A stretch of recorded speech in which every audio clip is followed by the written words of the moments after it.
محمد مفتاح باب رحمة الله عدد ما في علم الله صلاة وسلاما دائمين بدوام ملك الله. اللهم صل وسلم على سيدنا محمد وعلى آل سيدنا محمد مفتاح باب رحمة الله عدد ما في علم الله صلاة وسلاما دائمين بدوام ملك الله. اللهم صل وسلم على سيدنا محمد وعلى آل سيدنا محمد مفتاح باب رحمة الله عدد ما في علم الله صلاة وسلاما دائمين بدوام ملك الله. Tempat duduknya bisa agak maju sedikit, tidak apa-apa. Biar barokahana, biasanya nanti nyusul-nyusul yang datang banyak. Jadi depannya jangan terlalu longgar, agak maju sedikit, tidak apa. Rio udah siap ya Mas Juan ya? Ini nanti.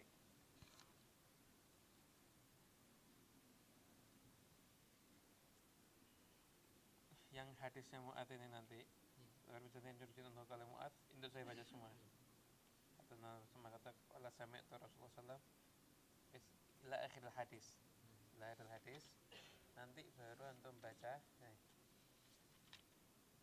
halaman 88. Untuk kalian Mu'ad qultu ya Rasulullah. Ya. Qultu ya Rasulullah. Ini nanti yang dibaca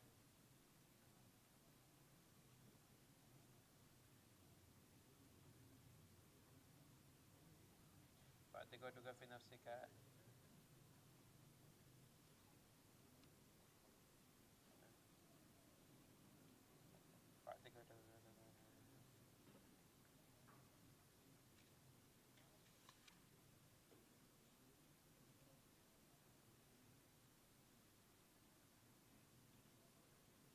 sampai mana ya?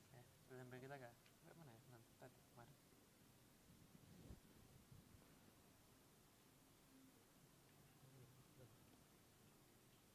Fa'tiqaduka fi nafsika ya.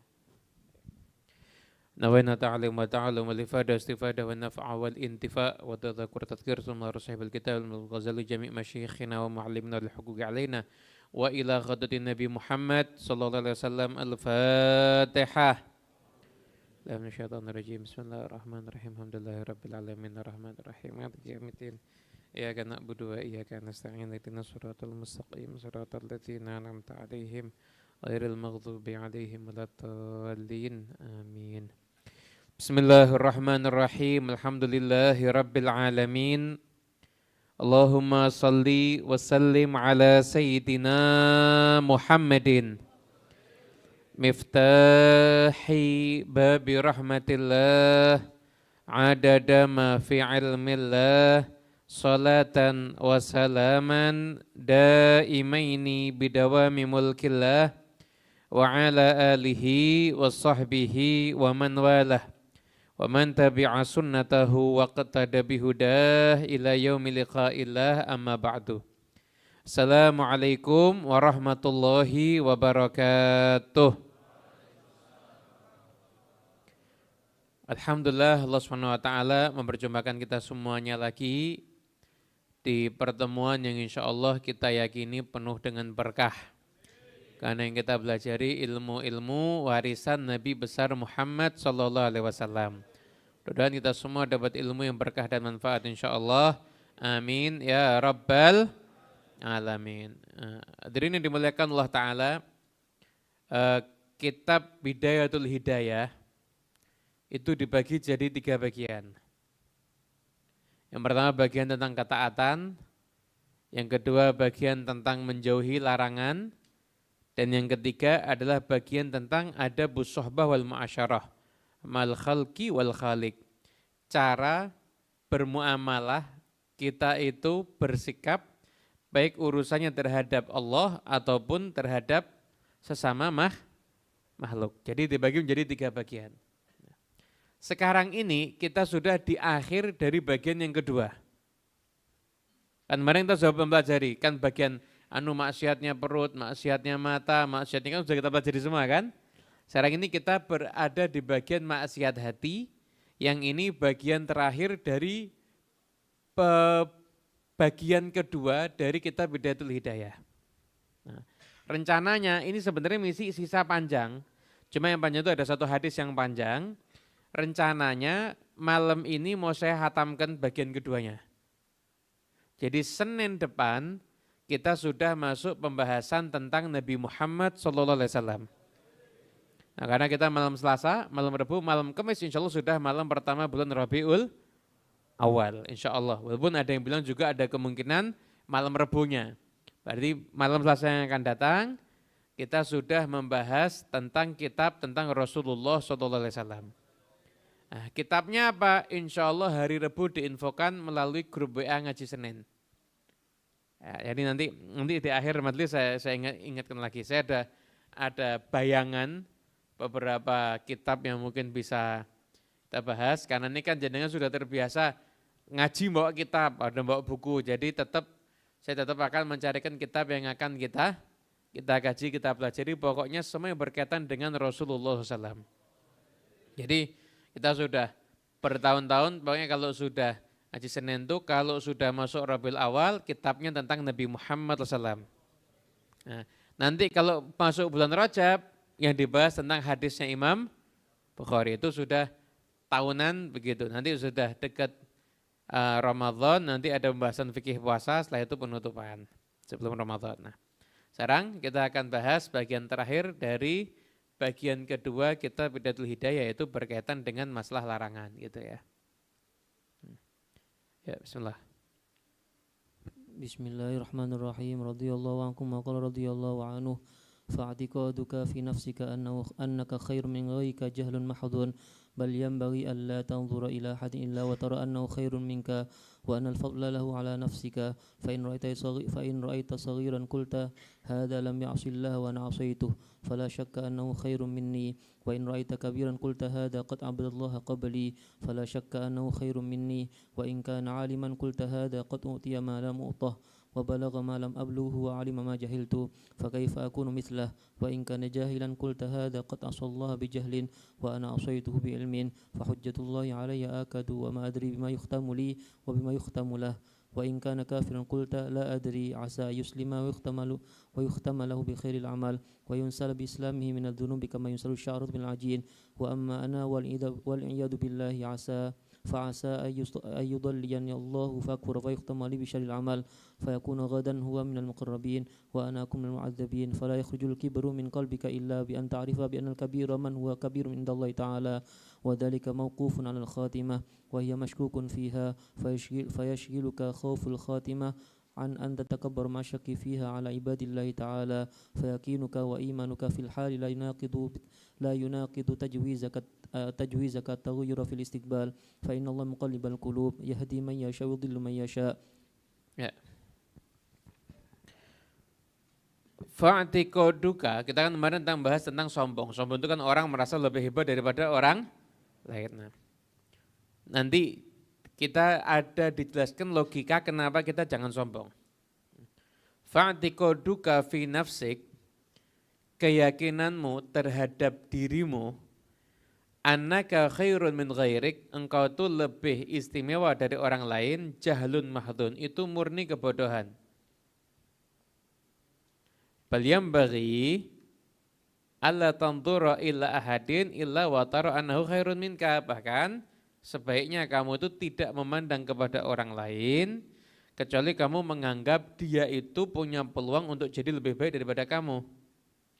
Wa annal fadla lahu ala nafsik, dan dia itu lebih punya kelebihan dibandingkan kamu. Jadi kalau kamu tuh pengen tahu tawadhu itu kamu tidak menganggap dirimu itu lebih hebat dari orang lain. Nah, wa in kana jahilan, sekarang lihat ya. Wa in ra'aita saghiran, kalau kamu lihat anak kecil, jangan kamu sombong, katakan gini, hadza lam ya'sillah wa ana asaytuh. Ini anak kecil umurnya 7 tahun, belum dicatat dosa, tidak dianggap maksiat, sedangkan aku bermaksiat, fala syakka annahu khairun minni, maka tidak diragukan lagi anak kecil itu lebih baik daripada aku.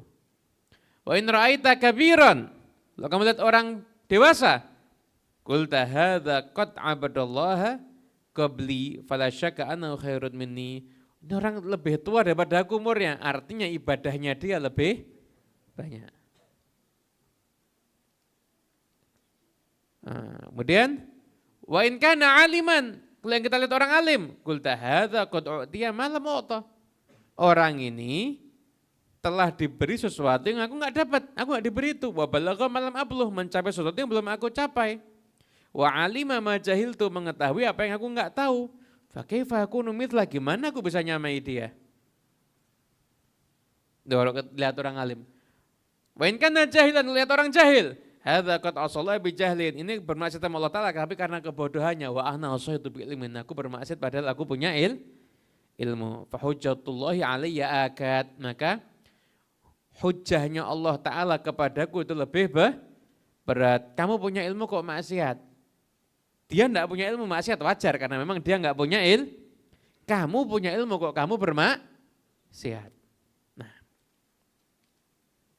Kemudian wa ma adri bima yuhtamu li wa bima yuhtamu lahu, dan aku enggak tahu akhir hidupnya aku gimana, akhir hidupnya dia gimana. Wa in kana kafiran, kalau kamu lihat orang kafir, katakan la adri, asa yuslima wa yuhtama lahu bi khairil amal. Kalau kita lihat orang kafir, ya mungkin bisa jadi masuk Islam dan akhir hidupnya dia husnul khatimah. Dan dia terlepas dari dosa dengan keislamannya seperti rambut yang diambil dari adonan tepung. Ada adonan tepung, ada rambut diambil. Gampang enggak ngambilnya? Gampang. Rambut diambil dari kepala kita. Gampang enggak? Susah. Jadi saking mudahnya terlepas dari dosa itu ibarat seperti rambut yang diambil dari adonan Adapun aku, waliyadzubillah, fa'asa ayyudillani Allah fa'akfur wa yukhtamu li bisyaril amal.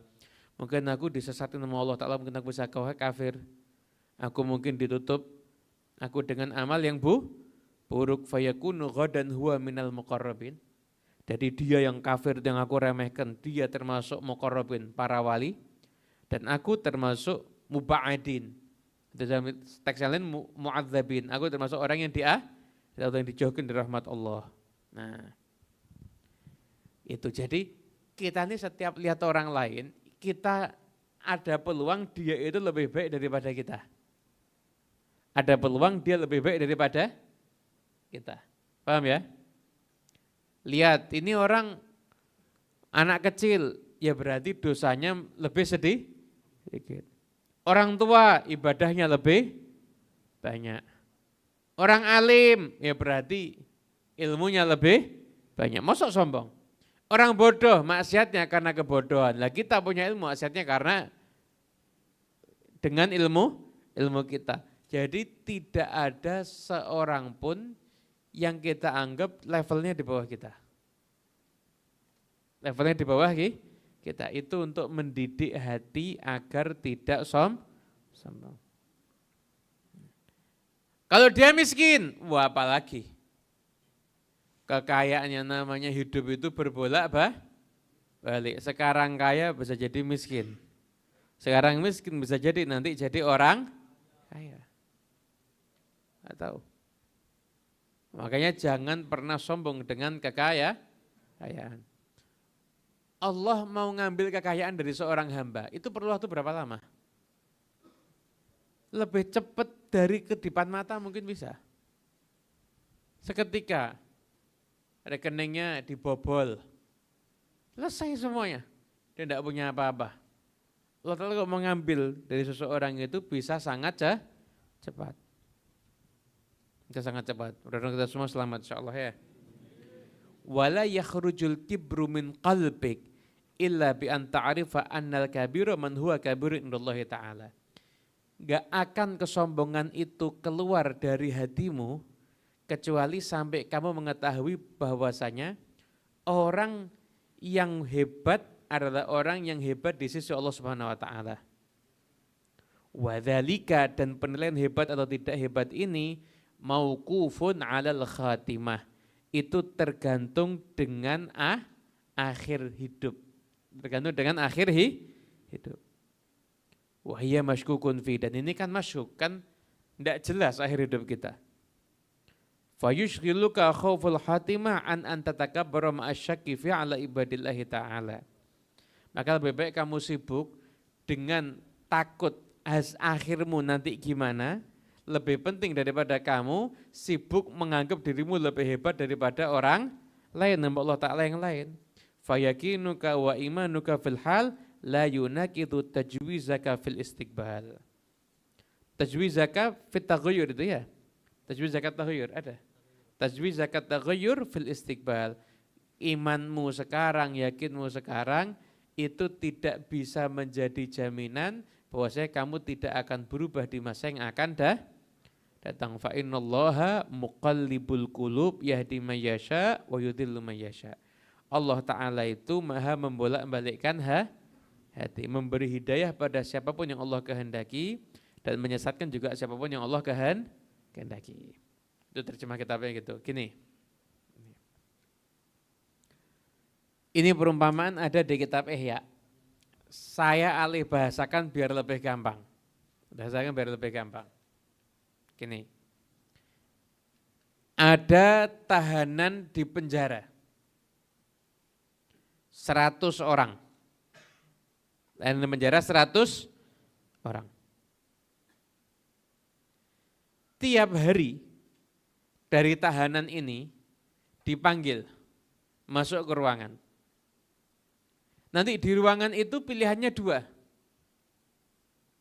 Dibebaskan dari penjara atau dihukum mati. Dibebaskan dari penjara atau dihukum mati. Jadi dia akan keluar dari penjara masuk ke ruangan itu, satu tidak kembali ke penjara itu lagi. Dan keadaannya dia satu di antara 2. Ya dibebaskan dari penjara atau dia dihukum mati. Itu kalau tiap hari seperti itu kira-kira 100 orang ini tiap hari yang dipikirkan apa? Dipanggilnya acak. Oh enggak mesti tua. Kadang yang muda duluan, kadang yang tua terakhir. Tapi dipanggilnya acak. Kadang yang seger pertama, yang sakit enggak. Dipanggilnya acak. Terus nanti enggak pernah kembali lagi. Enggak tahu, kadang dihukum mati atau kadang dikeluarkan dari penjara. Kira-kira para tahanan itu di penjara tiap hari mereka pikirkan apa? Nasibnya. Betul kan? Saya ini kira-kira, dia kan terus doa, minta sama Allah, minta petunjuk Allah, dia kan terus doa. Saya ini nanti termasuk yang mana? Termasuk yang nanti dipanggil, akhirnya keluar dari penjara, atau nanti dihukum mati. Masing-masing pikirkan dirinya kan? Masing-masing ketakutan kan? Kira-kira sempat enggak sombong? Oh, saya loh orang hebat. Ternyata dihukum mati. Ada yang kepikiran bakal sombong enggak? Enggak ada yang kepikiran bakal sombong. Yang kaya ada yang dihukum mati kok. Yang terkenal ada yang dihukum mati. Yang biasa-biasa ternyata malah dibebaskan dari enggak ada yang mikir sombong. Enggak ada yang mikir sombong, masing-masing sibuk dengan mikirkan dirinya sendiri. Paham ya? Lah yang di penjara itu kita semua yang ada di dunia ini. Nah nanti dipanggil ke ruangan itu artinya kita berjumpa dengan malaikat maut, husnul khotimah atau su'ul khotimah.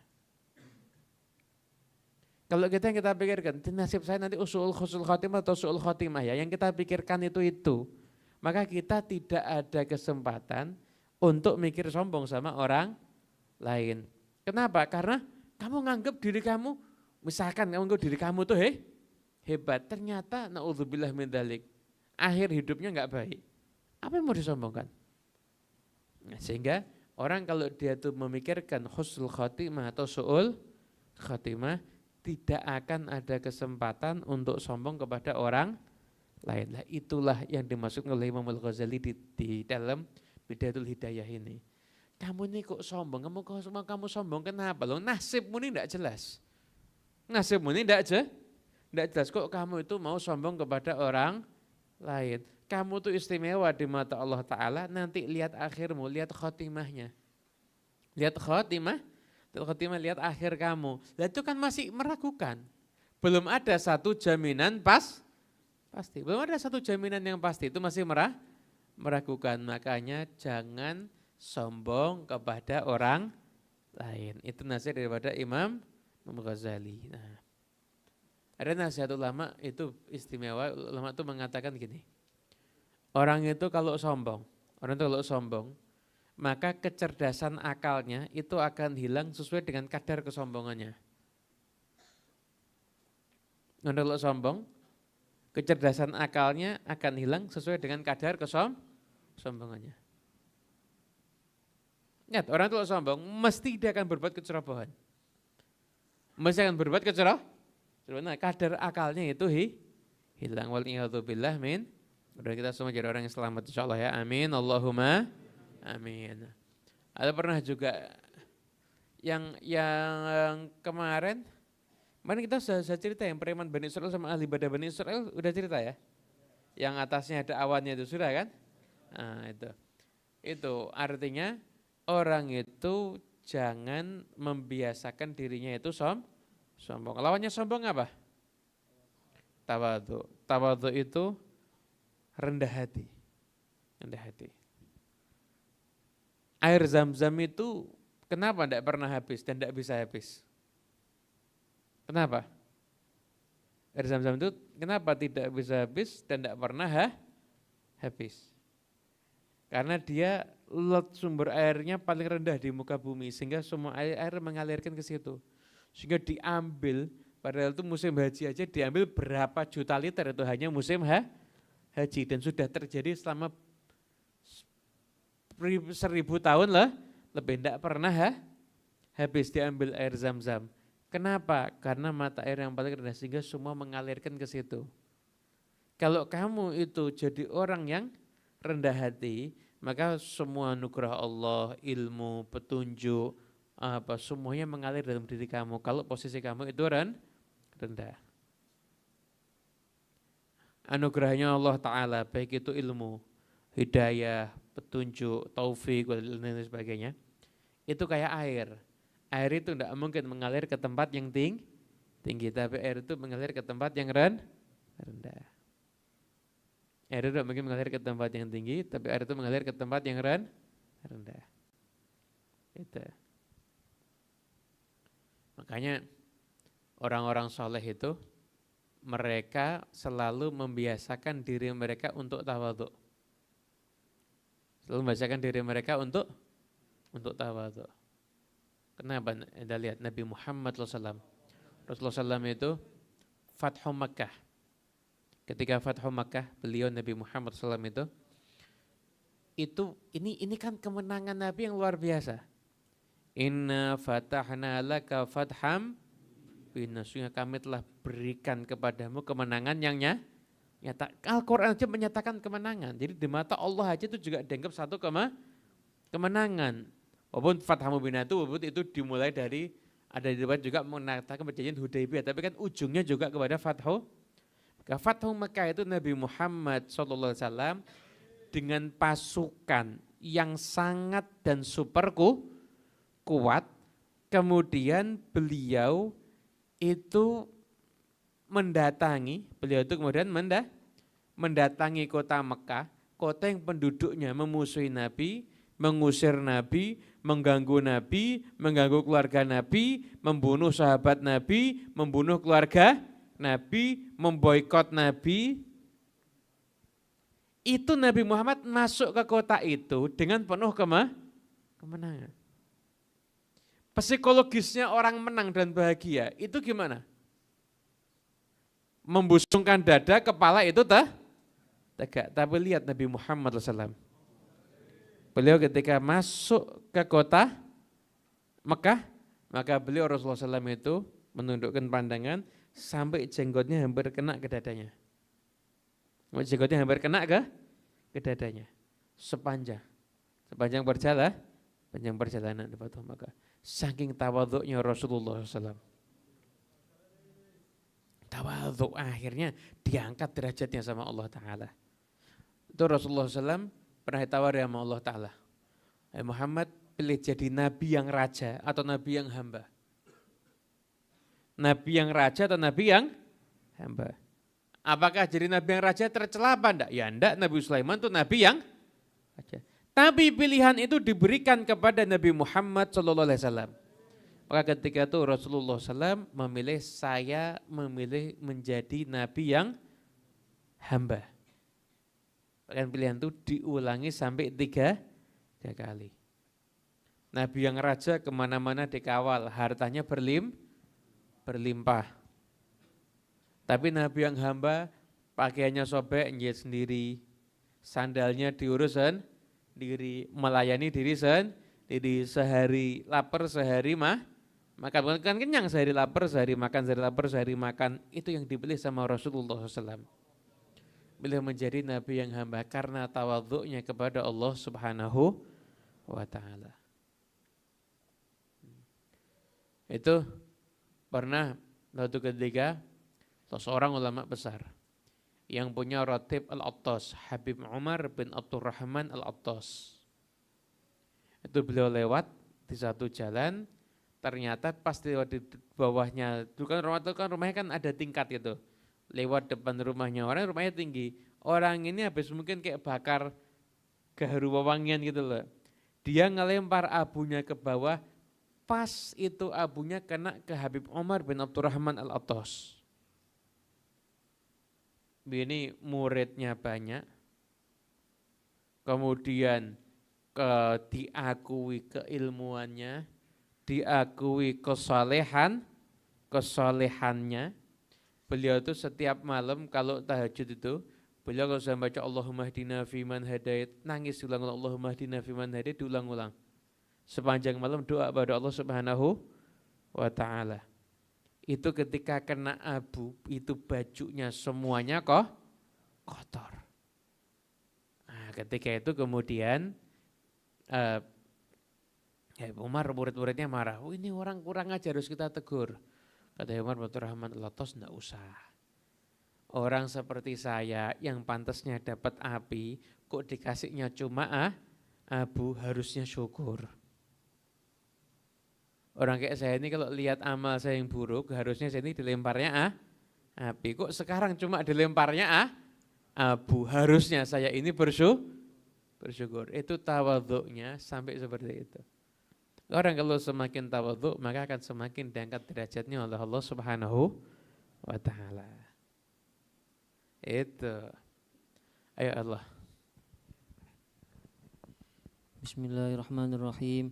والأخبار في الحسد والكبر والرياء والعجب كثيرة ويكفيك فيها حديث واحد جامع فقد روى ابن المبارك بإسناده عن رجل أنه قال لمعاذ يا معاذ حدثني حديثا سمعته من رسول الله صلى الله عليه وسلم قال فبكى معاذ إلى آخر الحديث. آخر الحديث terus. وقال معاذ قلت يا رسول الله أنت رسول الله وأنا معاذ فكيف لي بالخلاص والنجاة من ذلك؟ قال اقتدي بي وإن كان في عملك نقص يا معاذ حافظ على لسانك من الواقعة في إخوانك من حملة القرآن واحمل ذنوبك عليك ولا تحملها عليهم ولا تزكي نفسك ولا تذمهم ولا ترفع نفسك عليهم ولا تدخل عمل الدنيا في عمل الآخرة ولا ترائي بعملك ولا تتكبر في مجلسك لكي يحذر الناس من سوء خلقك ولا تناجي رجلا وعندك آخر ولا تتعظم على الناس فتنقطع عنك خير الدنيا والآخرة ولا تمزق الناس فتمزقك وكلاب النار يوم القيامة في النار. قال الله تعالى والناشطات نشطا هل تدري ما هن يا معاذ؟ قلت ما هي بأبي وأنت وأمي يا رسول الله؟ قال كلاب في النار ينشط اللحم من العظم. قلت بأبي وأنت وأمي يا رسول الله من يطيق هذه الخصال ومن ينجو منها؟ قال معاذ إنه ليسير على من يسره الله عليه إنما يكفيك من ذلك أن تحب للناس ما تحب لنفسك وتكره لهم ما تكره لنفسك فإذا أنت يا معاذ قد سلمت. قال خالد ابن معدن فما رأيت أحدا أكثر تلاوة للقرآن العظيم من معاذ لهذا الحديث العظيم فتأمل أيها الرغيب. Kemudian adapun riwayat-riwayat hadis atau perkataan ulama tentang hasad, kedengkian, kesombongan, ria, ujub itu sangatlah banyak. Tapi cukup bagimu satu hadis yang mencakup. Dan telah diriwayatkan dari Abdullah bin Mubarak dengan sanadnya, yaitu seseorang bertanya kepada Mu'adz bin Jabal. Nah, hadis ini hadisnya, kalau saya bacakan satu pertemuan. Hadisnya sangat panjang, itu proses berjalannya amal. Nanti saya akan ceritakan. Nah, hadis ini hadis dhaif. Hadis dhaif. Nah, belajar sedikit ya tentang hadis dhaif ya. Gini. Satu kata itu diucapkan dalam segmen yang berbeda, maka maknanya pun juga berbeda. Kamu ke warung, pesen teh, kemudian bilang, minta gula. Orang ngomong gula di warung, sama ngomong gula di rumah sakit. Sama atau beda maknanya? Beda. Kalau gula di warung artinya apa? Minta tambah gula, ya kan? Kurang manis. Tapi kalau ngomong kata-kata gula di rumah sakit artinya sakit gula. Katanya sama enggak? Sama, G-U-L-A. U-nya dan jangan diganti I, ya. Sama kan kata-katanya? Tapi ketika diucapkan di dua tempat yang berbeda, maka hasilnya pun juga Kata dhaif itu artinya lemah kalau diucapkan untuk badan. Itu artinya untuk fisik, untuk jiwa, dhaif itu artinya Tapi kalau untuk hadis itu jangan dianggap kayak lemahnya badan. Beda. Dhaif itu bukan sahih, bukan hasan, itu dhaif. Sahih itu syaratnya ketat gini. Levelnya banyak hasan, level banyak itu dhaif dipakai boleh. Tafsir Ibnu Katsir banyak dhaifnya. Banyak kitabnya para ulama itu dengan hadis dhaif. Nah, ini hadisnya dhaif. Hadisnya dhaif, maka diriwayatkan oleh Al-Hafidz Al-Mundhiri meriwayatkan ini. Tapi juga ada Ibn Hibban juga mentahridz hadis ini. Sehingga ini hadis sekalipun dhaif, tapi boleh untuk dijadikan pegangan di dalam fadhailul amal, di dalam kita mempelajari tentang keutamaan dari sebuah amal. Ini hadisnya dhaif. Jadi kita sudah tahu, ini hadisnya dhaif. Nah, kita sudah bisa jelaskan sekarang. Bro, dhaif itu artinya apa? Lemah. Lemah itu kalau urusan badan dengan urusan hadis itu maknanya beda. Contohnya tadi apa? Urusan apa tadi? Contohnya gula. Ya kan? Gula itu kalau urusan apa? Bicara masalah gula untuk urusan warung sama urusan rumah sakit itu beda. Nah, sekarang suatu ketika datang seseorang, dan Abdullah bin Mubarak juga meriwayatkan hadis ini. Seseorang datang kepada Mu'adz bin Jabal. Dia bilang gini, Mu'adz, tolong sampaikan kepadaku satu hadis yang engkau dengar dari Rasulullah SAW. Maka ketika itu Mu'adz itu nangis sampai dia mengatakan, saya sampai anggap Mu'adz tidak akan berhenti dari nangisnya. Kemudian tiba-tiba berhenti. Mu'adz menyatakan, aku rindu sama Rasulullah SAW. Kemudian setelah itu Mu'adz berkata, aku mendengar Rasulullah SAW berkata kepadaku, wahai Mu'adz, aku menyampaikan kepadamu satu hadis.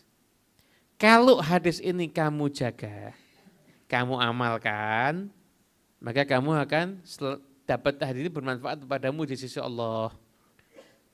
Tapi kalau hadis ini kamu sia-siakan, enggak kamu amalkan, ya kamu hujahmu di hadapan Allah Ta'ala terputus nanti di hari kiamat. Allah Ta'ala itu menciptakan 7 malaikat sebelum menciptakan langit dan bumi.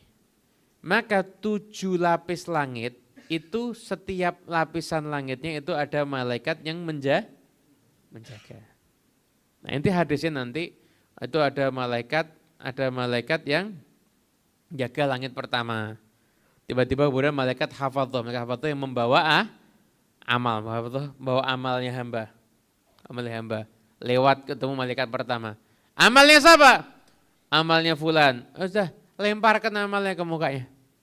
Kenapa? Saya ini malaikat suruh jaga. Orang yang suka ghibah amalnya tidak bisa ngelewati aku. Nanti orang kedua selamat dari ghibah. Sampai di malaikat kedua nanti ada suka sombong. Nanti lagi suka ujub. Sampai ada 7 lapisan malaikat. Terus tak ceritakan semua panjang. Semua panjang. Di sini ada 7 lapisan malaikat. Akhirnya juga nanti jenengan malah ketakutan terus akhirnya. Saya baca ngeri kok. Nah, akhirnya setelah proses amal yang dianggap sulit itu, setelah itu didengarkan sama Mu'adz, maka Mu'adz kemudian nangis. Mu'adz itu nangis dia Mu'adz itu. Nangis itu dengan tangisan yang panjang. Setelah itu Mu'adz berkata, "Ya Rasulullah, engkau Rasulullah, saya Mu'adz, fa kaifa li bitakhallus wan najah min dzalik?" Gimana aku biar bisa selamat dari semuanya itu? Maka Nabi SAW mengatakan, "Wahai Mu'adz, iqtadi bi, kamu ikuti aku. Wa in kana fi amalika taksir, sekalipun kamu itu amalmu nanti ada kekurangannya, wahai Mu'adz, ikutlah sunnahnya nabimu di dalam urusan agamamu." Nabi ngajari, "Wahai Mu'adz, hafidh ala lisanika minal waqi'ah fi ikhwanika min hamlatil Qur'an khassah." Hai Mu'adz, jaga lisanmu, jangan suka ngomongkan saudara-saudaramu. Riwayat yang lain itu saudaramu orang yang beriman, riwayat yang lain utamanya para ahli Quran. Wahmil dzunubaka 'alik wa la tahmilha 'alaihim. Kalau kamu punya dosa itu kamu tanggung, jangan bebankan dosamu kepada orang lain. Jangan kamu itu kalau ada kekurangan itu nisbatkan pada dirimu.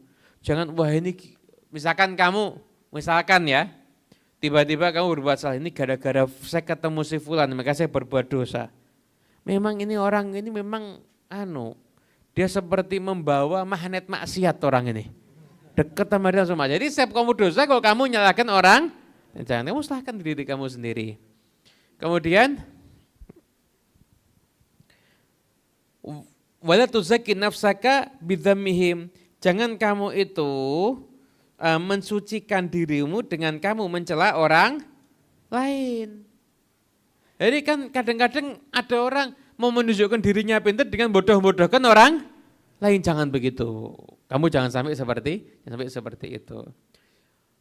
Jangan kamu juga tidak usah ngangkat dirimu melebihi orang lain.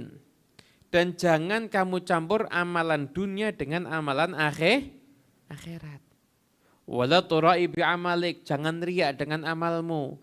Wala tatakabbar fi majlisik, jangan sombong di tempat duduk kamu.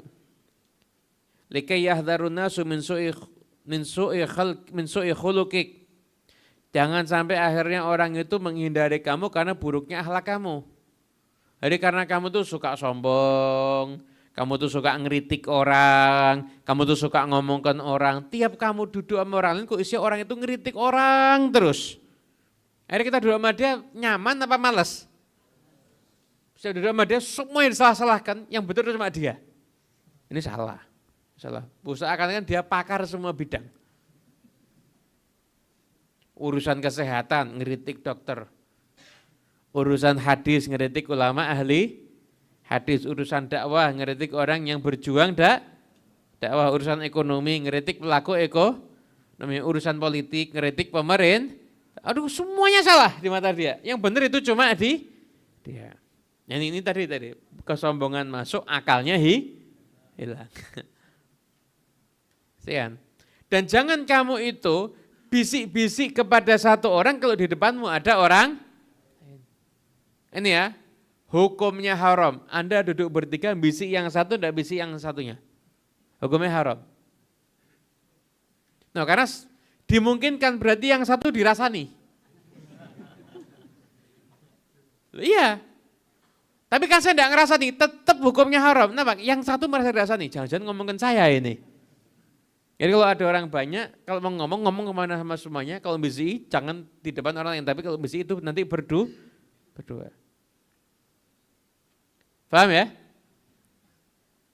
Itu. Wala tata'adzam 'alan nas fayanqati anka khairud dunya wal akhirah. Jangan kamu tuh merasa hebat. Yang kamu tuh merasa hebat di hadapan manusia sehingga kamu akan terputus kebaikan darimu, kebaikan dunia dan akhirat. Dan termasuk juga yang masuk BCI juga. Jadi gini, duduk orang banyak tapi yang misalkan yang bisa bahasa Inggris cuma 2 orang. Akhirnya ngomong pakai bahasa Inggris di depan semua orang, yang orang itu tidak paham bahasa Inggris, tidak boleh. Kalau orangnya itu semuanya pahamnya bahasa Arab, ya pahamnya harus ngomong bahasa Arab semuanya. Itu. Pahamnya bahasa Indonesia, semua bahasa Indonesia gitu. Masuk seperti hukum yang BCI tadi. Kemudian wala tumazziqin nas bilisanik fatumazziquka kilabun nar yaumil qiyamah finnar. Jangan kamu itu merobek-robek kehormatan manusia dengan lisanmu, nanti kamu akan dirobek-robek sama anjing neraka ada di hari kiamat di dalam api neraka. Allah berfirman, wan nasyitati nashta. Nabi tanya, tahu enggak muat apa itu? Maka kata muat, enggak tahu ya Rasulullah. Kilabun finnar itu adalah anjing di neraka yang nanti dia akan mengelupas daging dari tulang. Artinya apa? Dikatakan jangan kamu itu merobek-robek kehormatan orang lain, bongkar aibnya orang, ngeritik orang lain gitu. Jangan kamu lakukan itu. Paham ya? Jadi jangan merobek-robek kehormatan orang lain dengan lisanmu. Paham ya? Itu.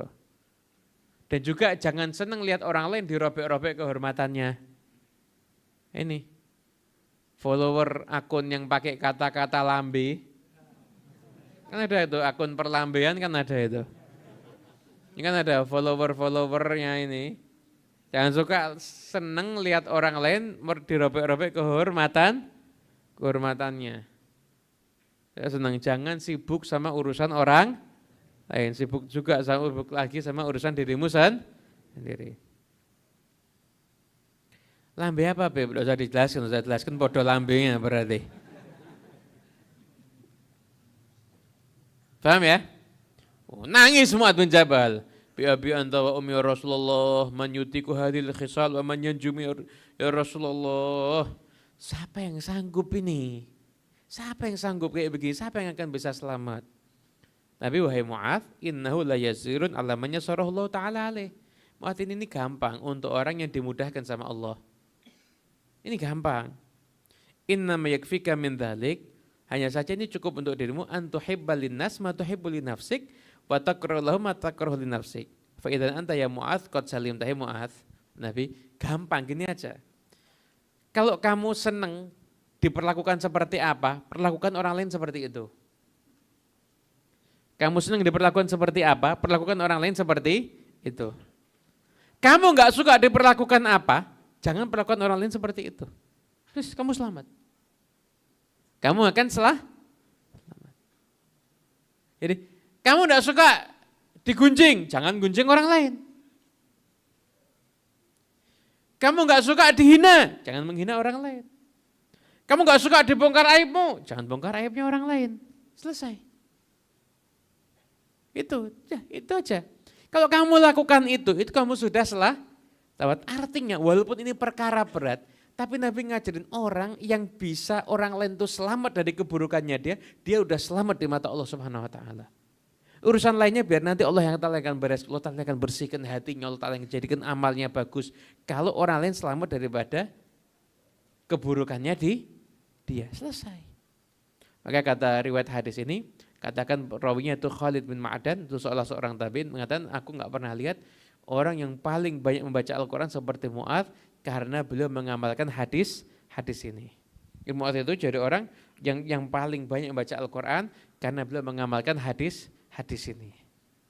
Nah, itu termasuk yang termasuk bagian daripada hadis yang mencakup bahayanya semua penyakit hati. Artinya semua penyakit hati itu mempengaruhi amal. Penyakit itu mempengaruhi amal. Ini masih ada lagi, cuma tak singkat nanti ya. Pokoknya tak singkat aja keterangannya. Sakit nanti biar cepat ke ada busohbah. Jadi gini, saya kasih contoh. Ada dua orang. Sholat sunnah. Dua-dua sholat sunnah. Sama-sama 2 rakaat. Sama-sama 2 rakaat. Yang satu rakaat pertama inna atau hina. Sama kayak kita. Rakaat kedua kul huwallahu ahad. Sama, dua-duanya sama. Inna atau hina kul huwallahu.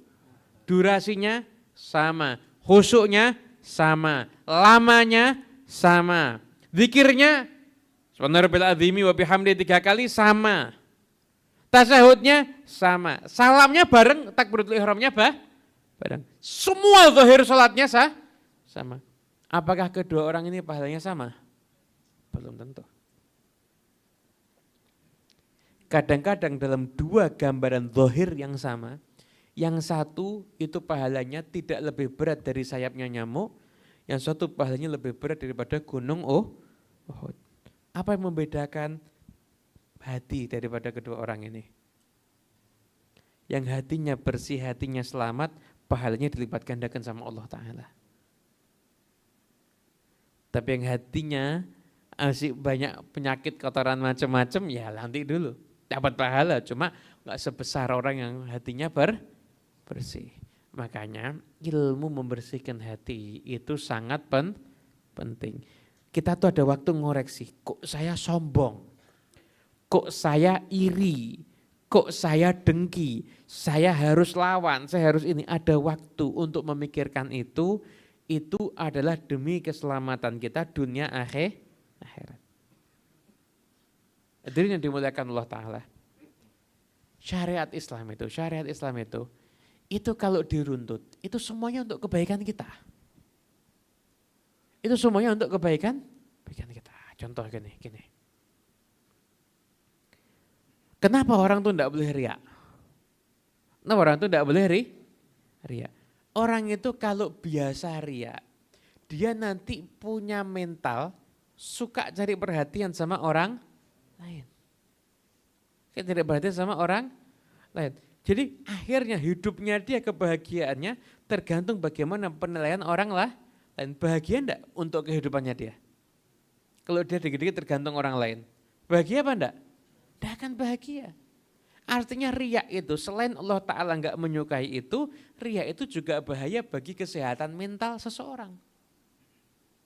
Orang sombong, bahaya enggak?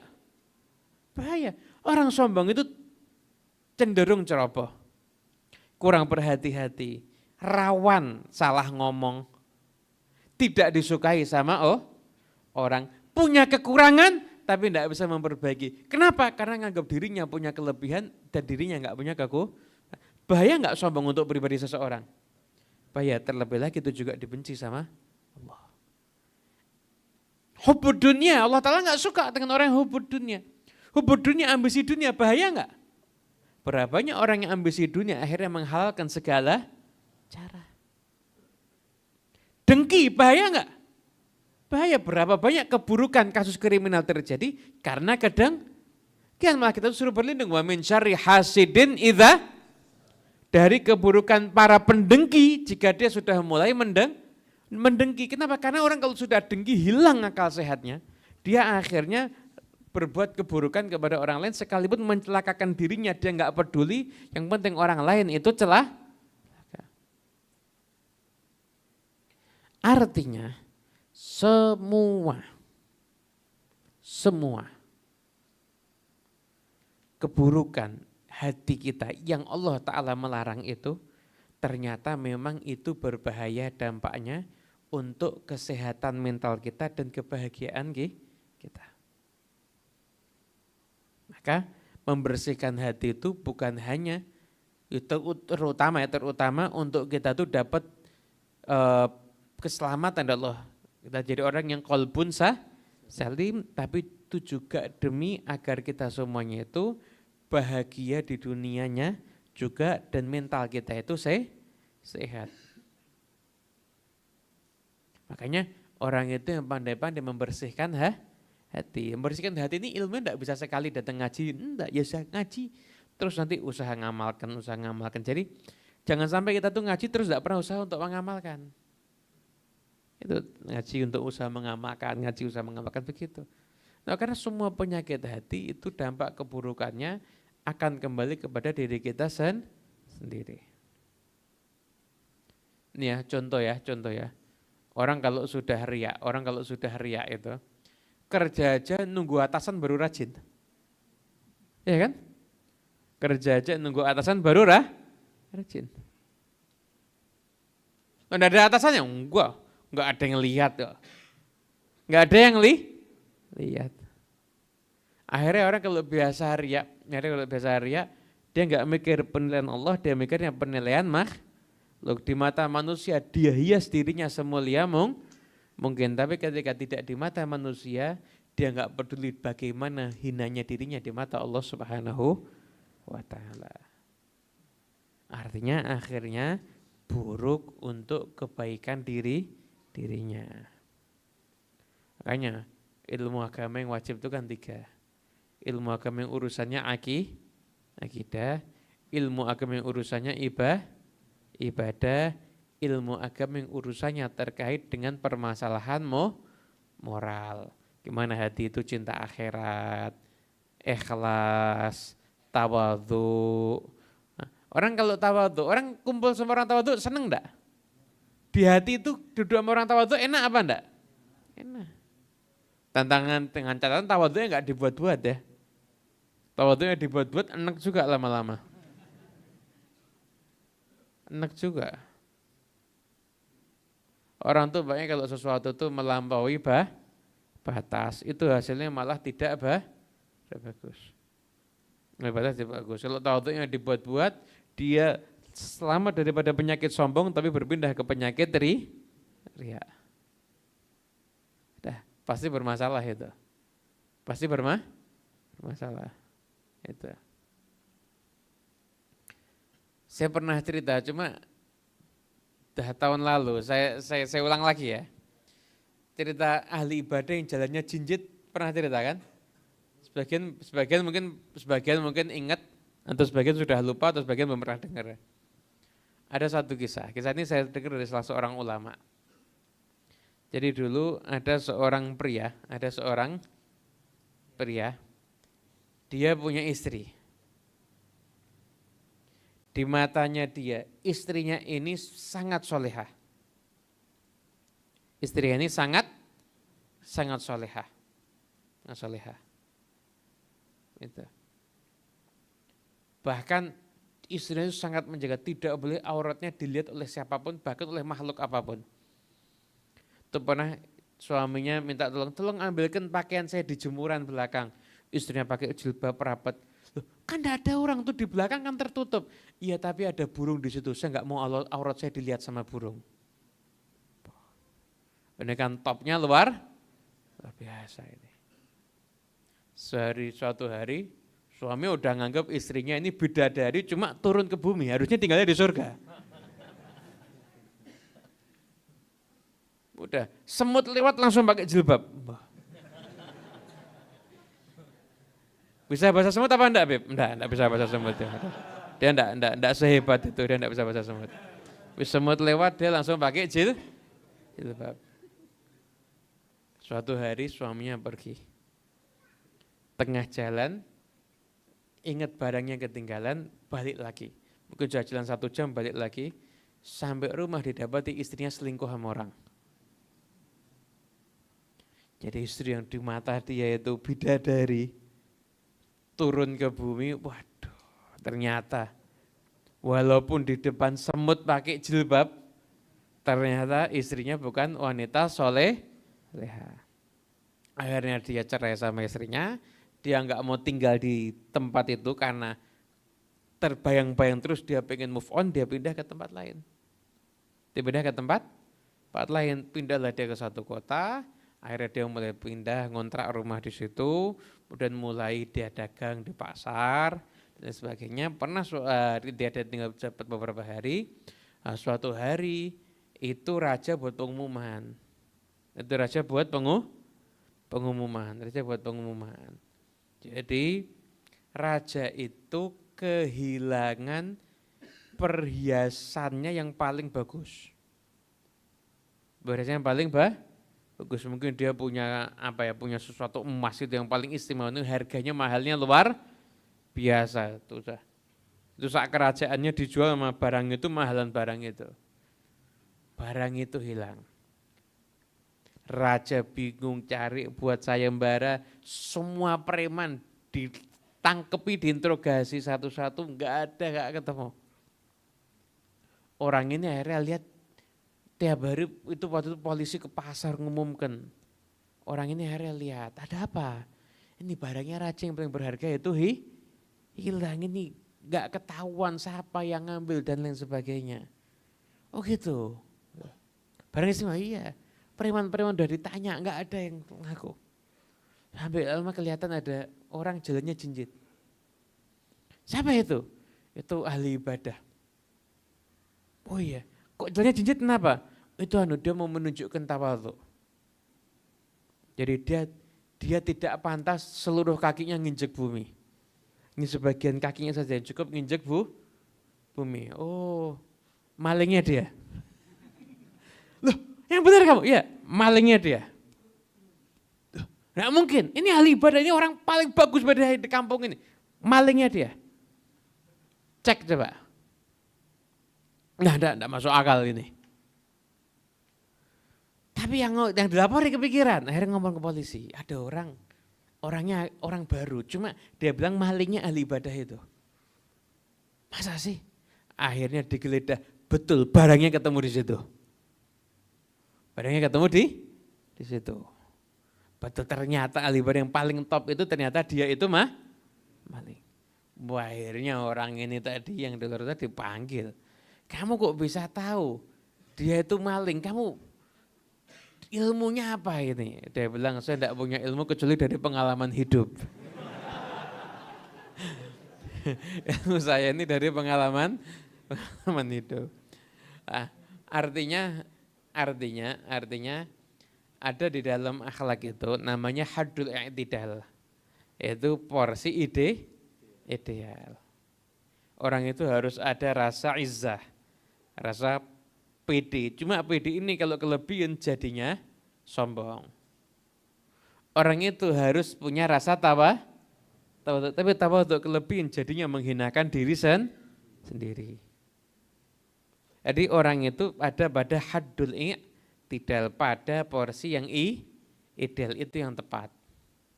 Porsi yang ideal. Orang itu akhlak, namanya akhlak. Marah itu bagian daripada akhlak.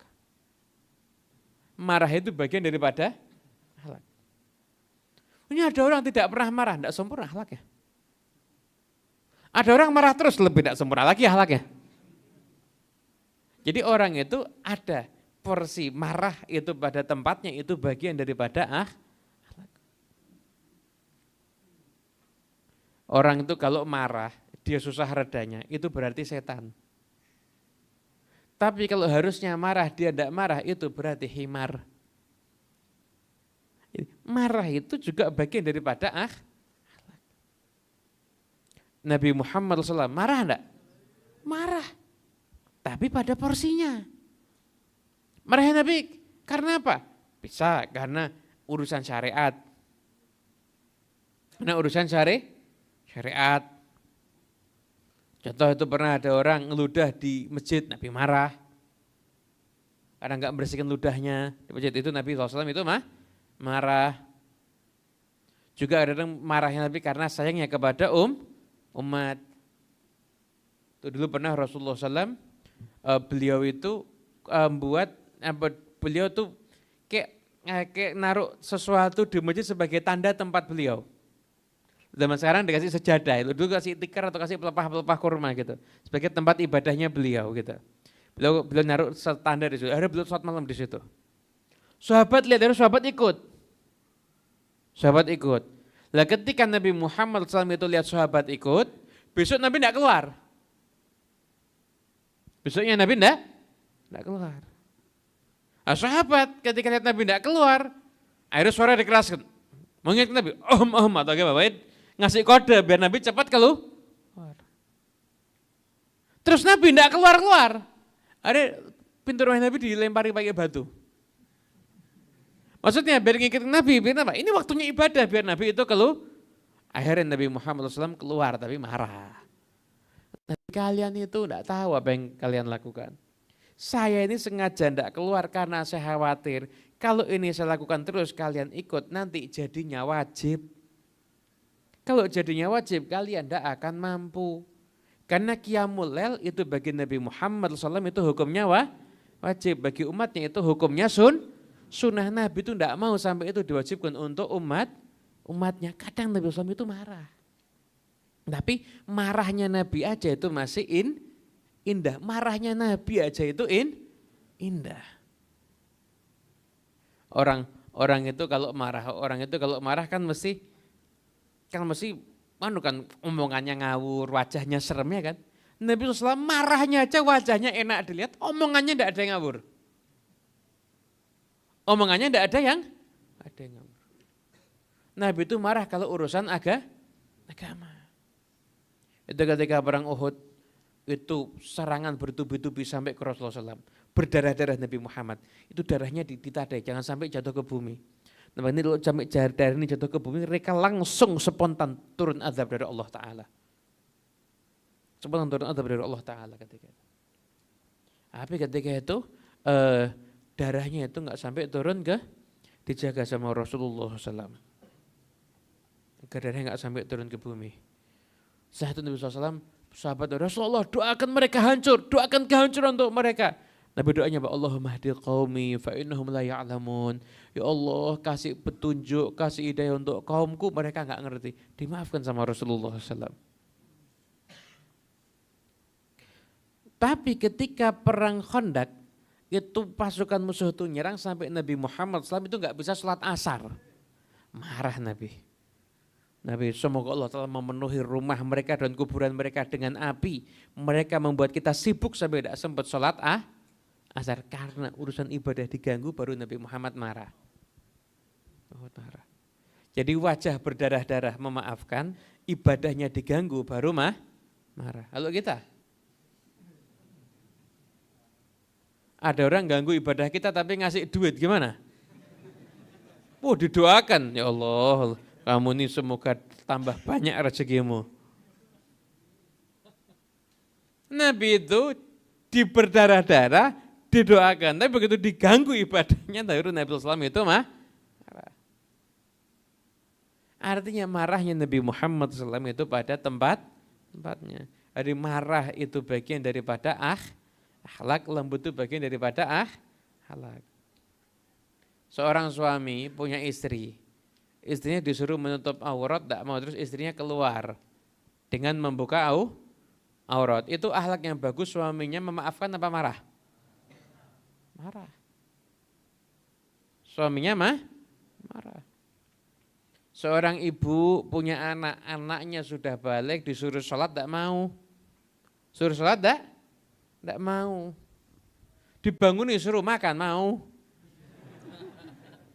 Suruh sholat, aneh tidak pernah. Itu ibu yang baik, akhlaknya, ibunya marah atau tidak marah? Marah. Jadi marah itu bagian daripada akhlak. Jika marah itu pada tempatnya yang jelas bukan marah-marah. Kalau marah-marah sudah keluar koridor. Tapi marah yang pada tempatnya. Itu mungkin wallahu a'lam bishawab. Ini masih ada bagian akhir, insyaallah kita baca setelah bagian tentang Rasulullah Sallallahu Alaihi Wasallam. Jadi ikhwani rahimakumullah,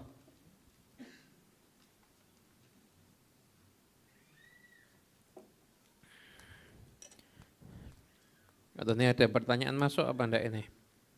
Tapi ada pertanyaan masuk pun juga tidak ada waktunya untuk jawab, sudah jam 9:30.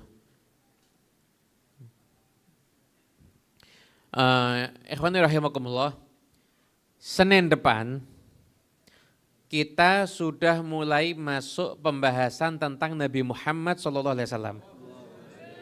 Kenapa? Karena Senin depan itu sudah malam 28 Safar. Malam 28 Safar. Jadi malam 29 Safar. Malam 29 Safar. Itu Senin depan sudah 28 Safar, malam 29 Safar. Jadi kita sudah mulai masuk pembahasan tentang Rasulullah SAW. Nah, mungkin saya jelaskan sedikit. Jadi kita ngaji Senin itu kan kita sama-sama ngaji bareng, ngaji bareng.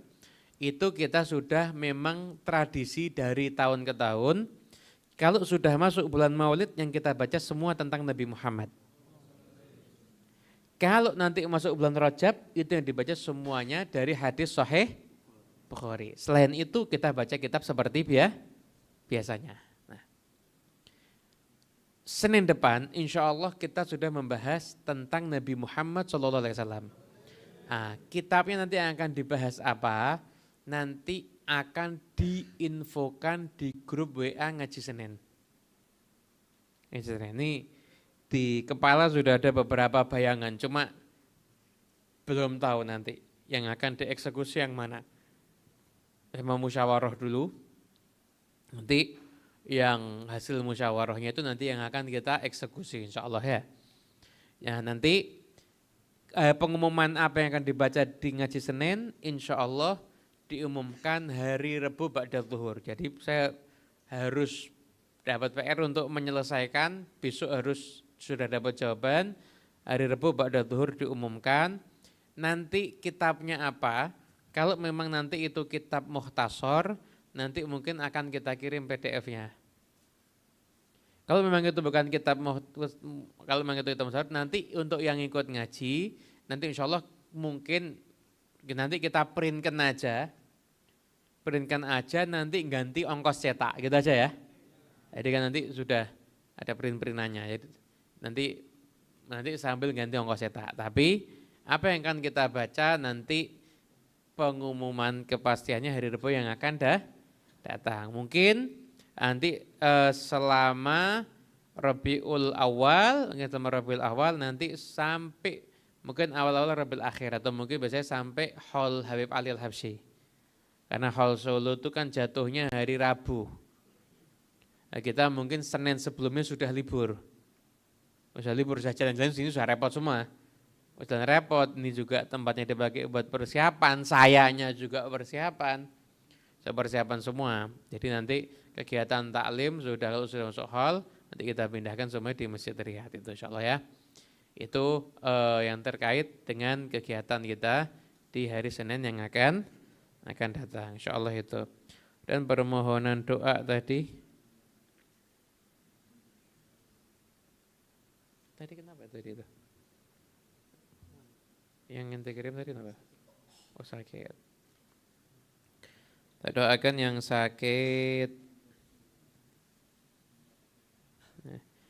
Yang sakit untuk Ibu Rum Siti binti Nahrawi yang sedang sakit, Allah Ta'ala berikan kesembuhan yang sempurna, zahiran wa batinan. Dan juga permohonan doa untuk almarhumah Ibu Sri Sulawi, ibunya Ustaz Ali Afif. Kemudian Bapak Sardi, Bapak Supahyo bin Parto Semito, almarhum Bapak Sulaiman Hedi, dan Ibu Suyati binti Ahmad Sungkono. Dan semua keluarga kita yang sakit semoga diangkat semua penyakitnya. Yang meninggal dunia Allah Ta'ala terima semua amal kebaikannya, jadikan kuburnya taman daripada taman surga insyaAllah. Yang barusan menikah Mas Rifki insyaAllah rumah tangga jadi sakinah mawaddah warahmah. Kemudian yang belum menikah yang punya hajat segera dipertemukan dengan jodoh yang soleh dan solehah. Yang pengen segera dapat keturunan insyaAllah berikan keturunan. Yang sedang cari ilmu dapat ilmu yang berkah dan manfaat. Yang sedang kerja insyaAllah Ta'ala lancarkan semua urusannya, dapat rezeki yang banyak, rezeki yang berlimpah ruah, insyaallah rezeki yang menjadikan dirinya hidupnya bahagia berkah sampai tidak dihisab oleh Allah Ta'ala nanti di yaumil qiyamah. Dan semua hajat kita oleh Allah Ta'ala. Amin. Al-Fatihah bil qabul wal iqbal wa salahil ahwal. Annallahu yaftah alaina wa alaikum futuhal arifin faqihna yunfiduna alimna wa yahumma ta'wil. واهدنا يوم الى سواء السبيل المغننا بالعلم والزينا بالحلم كنا بالتقوى وجملنا بالعافيه Allahumma nazzih qulubana an talqi man dunak waj'alna min qaumin tuhibbuhum wa yuhibbunak. Wa sallallahu ala sayyidina Muhammadin sallallahu alaihi wasallam. Alhamdulillahirabbil alamin. Bisirril Fatihah. Bismillahirrahmanirrahim. Alhamdulillahirabbil alamin arrahmanirrahim maliki yaumiddin iyyaka na'budu wa iyyaka nasta'in ihdinas mustaqim siratal ladzina an'amta 'alaihim ghairil maghdubi 'alaihim waladdallin amin. Allahumma salli wa sallim ala sayyidina Muhammadin miftahi babi rahmatillah عدد ما في علم الله صلاة وسلاما دائمين بدوام ملك الله وعلى آله وصحبه اللهم اجعل في طاعتك فرحي وسروري وفي مرضاتك جميع أموري اللهم يا عالم بحالاتي ومطلع على سرائري ونياتي اقضي جميع حاجاتي واغفر ذنوبي وسيئاتي وتجاوز خطيئاتي وزلاتي وتقبل جميع حسناتي وسامحني فيما مضى وما يأتي واكتبني في ديوان ساداتي واسلك بي سبيل نجاتي في حياتي ومماتي اللهم إني طامع في عطاك راغب في رضاك مستسلم لقضاك فاكتبني من أولياك واسلك بي سبيل هداك وألحقني بأصفياك وصلى الله على سيدنا محمد وعلى آله وصحبه وسلم والحمد لله رب العالمين.